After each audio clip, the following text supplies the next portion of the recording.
morning, everyone. My family's story began in 1975, where there was internal conflict that took place in Ethiopia. And my mother was probably 12 around the time. My dad was like 15 or 16. And when they fled, they didn't know each other. They actually met in a refugee. Is there music for me or? Just okay. They met in a refugee camp. That's where they got married. I was born on the camp. My dad was resettled first by the International Rescue Committee. Mom and I reunited with him about a year later. I'm Generation X, which means that I have a very close relationship to media. And when we were here in the US, I started off in ESL courses. And the teacher told my mom, and I remember translating, saying, she wants me to practice more English at home. She thinks I should watch TV, maybe like read more or whatever. So I got introduced, to the television set and like record players and Michael Jackson and Stevie Wonder and all that cool stuff. But I learned early on that the media didn't like me. I was probably 7, and I remember for the first time I saw a little African child on TV, but his ribs were sticking out, his stomach protruded, he had flies around his head, this lady talking about for $10 a month you could feed him bread and give him an education. And I was really horrified because these are not the photos our family members back home were sending us. Then I would go to school with my mother's traditional food and I would be made fun of. And it was really hard as a young child to comprehend that I had to prove to people that we weren't starving over food my mother made, that I was being made fun of for. Age 12, it happens again. There's crisis in the Middle East. Our last name is Hussein. People in Orange County are calling us because the white pages, our names were listed. And I remember my mother was horrified. They told us, we don't belong here. You need to go back to where you came from. So media just, kept giving me these messages. Then 9/11 happens, and I only had one assignment. I was in college, I'm at UCI. I have the opportunity to be the first girl in my family to graduate from university, and here I was comforting my friends. My friends were comforting me. Just this constant proving that we belonged here. So fast forward to 2010, my mother wants to start this nonprofit organization. Tiyya means my love in Afan Oromo, which is our language in Ethiopia, or one of our languages. And I had cold feet. I was really hesitant. Like, how am I, this child that was born on a refugee camp, but I don't remember the camp. I live next to Disneyland. I'm listening to hip hop. Like, I'm just trying to get a job. Like, how am I going to help people resettle in a country that doesn't want us here? So, did it anyway. And I remember my mother, both my parents, actually, to be honest, there's this protection that they gave us. Like, they didn't really talk about the war, and they didn't talk about the traumas, but I got to hear my mother tell her stories on stage, and then I watched my mother deteriorate because of that storytelling. It triggered her PTSD. So she steps away, I step in, my lovely husband and I, want to help the organization and help the families. And I was able to acquire a government contract. And this was like vocational English classes and employment workshops. I'm doing youth tutoring and soccer and all this great stuff. I'm helping families from Iraq and Syria. Jordan, Palestinian families from Jordan. I'm helping people from South America, Central America, Africa. I mean, it was wonderful. I'm like, okay, I'm coasting. No problem. We're good. 2016 comes around, storytelling reemerges itself in the media, and we're told again that we don't belong here. Funding cuts happen left and right towards refugee resettlement work. I see huge organizations like the International Rescue Committee, Catholic Charities, you name it, World Relief. They're downsizing, they're cutting their staff, they're shutting their doors, and I have the audacity to want to stay open. Who am I? And how am I going to do this? How am I going to look at the eyes of these families and tell them, sorry, we can't help you anymore. There's no funding available. I couldn't do that. So, I'm the eldest girl of my family. I hate to cook. I was actually, told that cooking was like this, entry-level requirement for marriage, and I wasn't interested in that. So I never thought about the idea of food and catering as this possibility to save my organization. It was not my idea. I actually went to my backyard and I talked to the refugee families, and it was through their guidance that we decided to do catering together.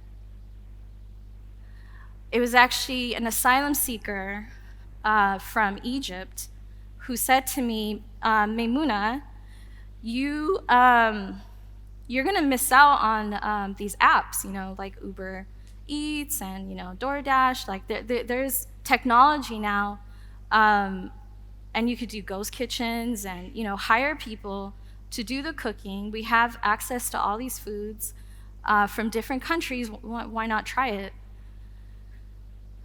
So long story longer, I now have this restaurant that's established in Little Ethiopia, right next to the LACMA Museum. We are Michelin rated, top 101 restaurants 2 years in a row. I'm a CNN hero. How did I do this? What is this audacity? We opened the doors during the stay-at-home orders, during the pandemic.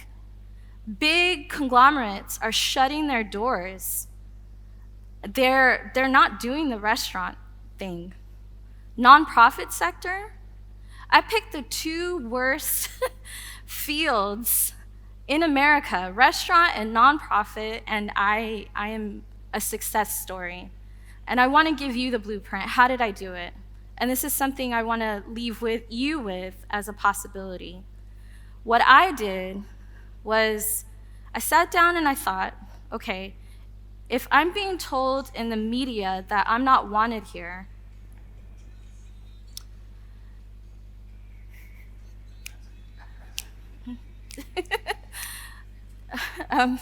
so I'm being told I'm constantly being fed this information that I don't belong here.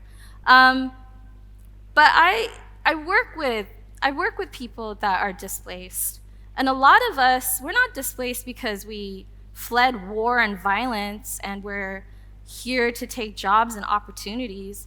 A lot of us are displaced because we can't go back. My parents just can't go back to Ethiopia and set up land and set up shop and set up companies, and I can't just go back, and think that, Ethiopia or Somalia are safe places for me. They're a nice place to visit. I have a few more seconds left, but I want to leave with you with the idea or the possibility to make yourselves the target audience, to think about communities that are displaced and already live in the diaspora. There is this romantic gesture to, of course, keep our cultures and keep our languages, and it actually makes you more profitable, right, in the career sense. The more languages you know, it advances your careers. So I'm not saying to completely assimilate, but I am saying to be realistic about this diaspora community and to build businesses and concepts that support us. You know, think about it.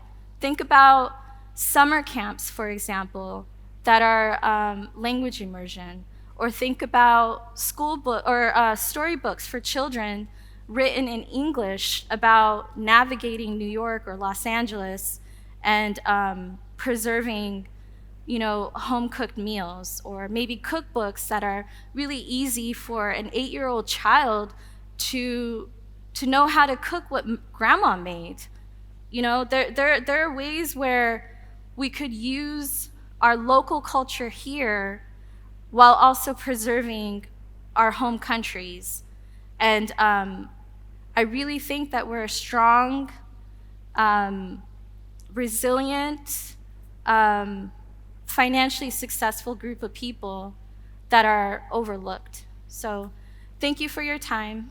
And please remember, I made myself the target audience. I love good food, I love languages, I love cultures, I love travel, and I incorporated that all into Flavors from Afar. And today, we are such a success. Thank you.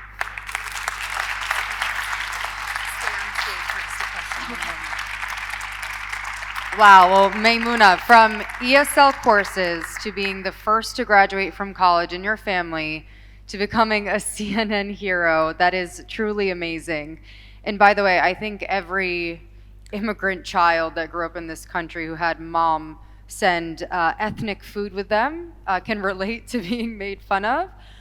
For me, it was za'atar sandwiches, and now za'atar is in all the posh restaurants, so joke is on them. So now we'd be taking a question from the audience for Meymuna, and we'll have the microphone head over to you. Does anyone have a question for Meymuna today? Meymuna, I just want to thank you, not only for this, because while we were in COVID, as you know, 4 of us were quarantined, and you were getting food to us. And it made a huge difference when we look forward to that. I know Linda's here. And I just want to thank you for actually doing that while we were all feeling very lonely. Thank you. Thank you, thank you. And May I have a question? yes, Meymuna, how did you attract those chefs? How did you get those chefs to join in and be a part of what you were trying to build? What was the message? yes. So I didn't mention our business model. So at Flavors from Afar, we employ former refugees and asylum seekers and highlight them to curate their international dishes. And then we give our audience a chance to travel through cuisine every month. So we highlight a new country. So for example, this month is Senegal, next month is Haiti, the following month might be, you know, Syria or Lebanon. We have Venezuela, Belize. It's very global. We've worked with about 19 chefs from 18 countries since we opened during the stay-at-home orders. So I opened up the restaurant, again, you know, Audacity is my middle name. I opened the restaurant during the same week as the stay-at-home orders. And the way that we partner with these chefs is through the Tiyya Foundation, which is also my nonprofit I mentioned. And the nonprofit focuses on 3 things. You know, I like to be very efficient. We do housing, we do careers, so there's job placement, and we also do family service programming. So imagine, you know, we're displaced and we have to flee to a nearby country, and there's an organization there that will make sure that you have a home, you have a job, you have community. And that's what the Tiyya Foundation promises. Through that, you know, we'll visit people's homes to do our case management work, and somebody will say, you know, I don't know if you've tried this, but, you know, I have food here. You know, there's this simple dish I made. It's never simple, but, you know, I made this simple dish for you. And now we give them the chance, whether they know fluent English or not, We give the chance to partner with the restaurant. We do all the labor, so it's not like you come in, you work for a month, and you disappear. We do all the labor for them. They get 5% of the proceeds. They also get headshot photos. They get photography of their food. They get a bio and a lot of media attention. And I was telling friends the other night that, or last night, that we have a Lebanese chef. You could look her up. Her company is called Mama Lina's, and she caters from home. We partnered with her, and because of that partnership, she got to be highlighted in the LA Times, which was a really big deal for her. She was just really honored to be this home chef and to be represented in the media like a professional, and that's what we do. We celebrate cultures. We don't lead with trauma. We don't re-traumatize. We want to show people that there's a lot of talent and, just a lot to offer to this country, including food.